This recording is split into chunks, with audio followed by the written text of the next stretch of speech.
Imagine the world as a giant stage. On this stage, every country is an actor. Each one has its own story, its own goals, and its own way of doing things. The way these countries talk to each other, work together, or sometimes disagree is what we call geopolitics. It's like a complex play where nations are the main characters. They interact with one another to protect their people, grow their economies, and secure their place in the world.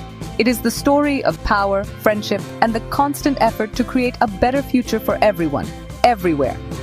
This global interaction shapes everything from the price of your food to the news you watch on television. So, what does a country want on this global stage? The answer is often simple: security and prosperity. A country wants to make sure its people are safe from harm. It also wants to ensure its citizens have opportunities to live good lives. To achieve this, leaders make decisions every single day. They decide who their friends are, how to handle disagreements, and where to invest their resources. These choices are not made in isolation. They are influenced by geography, history, and the actions of other nations. Understanding these motivations is the first step to understanding the intricate dance of international relations. Think of it like a neighborhood. In your neighborhood, families interact with each other. They might share tools, help a neighbor in need, or organize a community event. Countries do something very similar, but on a much larger scale. They form alliances, which are like strong friendships to support each other. They create trade agreements to buy and sell goods, making everyone better off. This network of relationships is what holds the world together, creating a system where communication and cooperation are possible. It is a delicate balance, constantly shifting and evolving as the world changes. The study of geopolitics is therefore the study of these connections. It's about looking at the map and seeing more than just borders and oceans. We see pathways for trade, alliances for defense, and shared challenges like climate change that no single country can solve alone. It is a field that requires us to listen carefully to different perspectives and understand the complex reasons behind a nation's actions. By watching this global play unfold, we can better grasp the forces that are shaping our present and our future, and recognize our own small part in this grand, interconnected story of humanity. Countries build friendships in much the same way people do, through communication and trust. This process is called diplomacy. Diplomats are like messengers who travel to other countries to talk, listen, and build relationships. They meet with foreign leaders to discuss important issues, from trade deals to environmental protection. These conversations are crucial. They help nations understand each other's points of view and find common ground. Through these careful and patient discussions, a simple conversation can grow into a strong and lasting partnership, creating a foundation of trust that can withstand future challenges and disagreements. One of the most powerful tools for making friends is a treaty or an agreement. These are like formal promises between countries. For example, a trade agreement allows two countries to buy and sell goods to each other with fewer taxes or rules. This helps businesses grow and creates jobs for people in both nations. Another type of agreement is a military alliance, where countries promise to defend each other if one of them is attacked.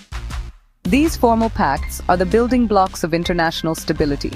They create clear rules and expectations, making the world a more predictable and safer place for everyone involved. Cultural exchange is another wonderful way that nations become closer.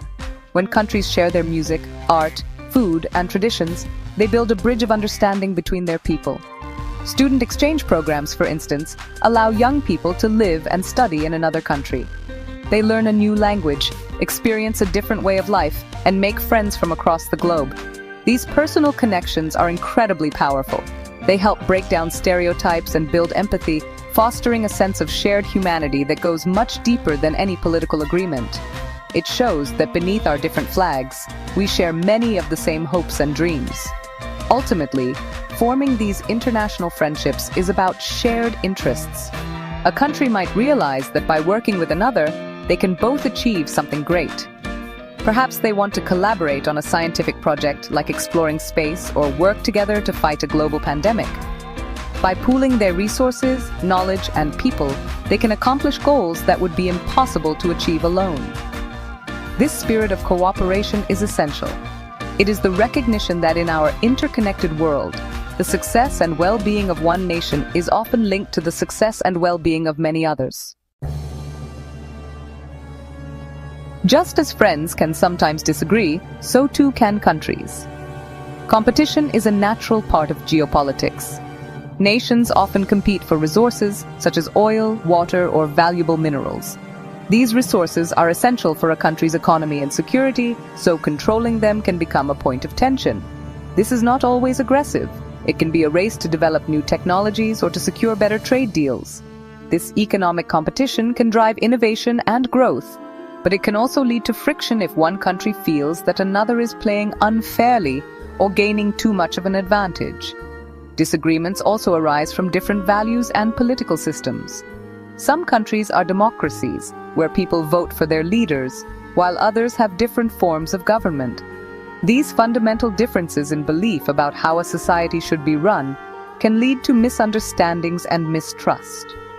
One nation might criticize another's human rights record, for example, leading to a diplomatic dispute. These value-based conflicts are often the most difficult to resolve because they touch upon a nation's core identity and principles. They require immense patience and a willingness to see the world from another perspective. History plays a significant role in modern conflicts. Old rivalries, past wars, or unresolved border disputes can simmer for decades, influencing how countries see each other today. A border that was drawn a century ago might still be a source of tension between two neighboring nations. These historical grievances can be passed down through generations, making it difficult to move forward and build a positive relationship. Overcoming the weight of history requires strong leadership and a genuine desire from both sides to find a path toward reconciliation and forgiveness for past wrongs. Furthermore, the quest for influence is a major driver of competition. Powerful countries often want to have a greater say in world affairs. They may try to expand their influence by forming alliances, providing aid to smaller nations, or building up their military strength. This can lead to a great game where major powers compete for dominance in different regions of the world. This power play can create instability, as smaller countries might feel pressured to choose sides. Managing this competition peacefully is one of the greatest challenges of modern diplomacy, requiring a delicate balance of power and constant communication. When disagreements between countries become serious, the world has developed ways to solve them without resorting to conflict. One of the most important tools is negotiation. This is where leaders or diplomats from the opposing sides sit down together to talk through their problems. They state their positions, listen to the other side, and try to find a compromise that both can accept.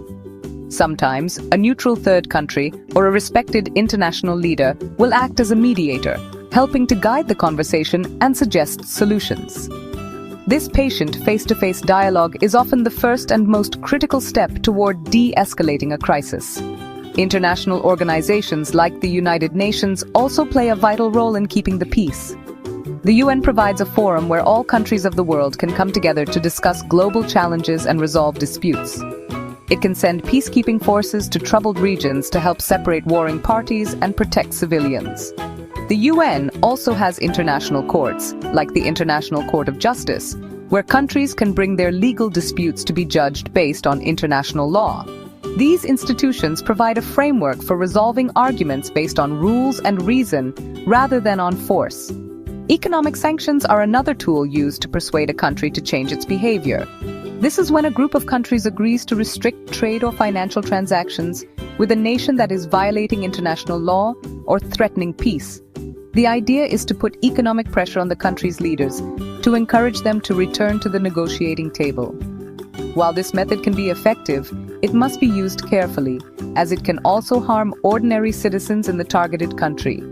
It is a powerful but complex tool that demonstrates the interconnectedness of our global economy. In the end, peace and good relations are not just abstract ideals, they are essential for human progress. A peaceful world is a world where people are safe, where children can go to school, and where economies can thrive. Cooperation allows us to tackle the biggest challenges facing humanity, from curing diseases to protecting our planet from climate change. These are problems that no single country, no matter how powerful, can solve on its own. By working together, by choosing understanding over conflict, and by building bridges instead of walls, we create a better, safer, and more prosperous world for everyone.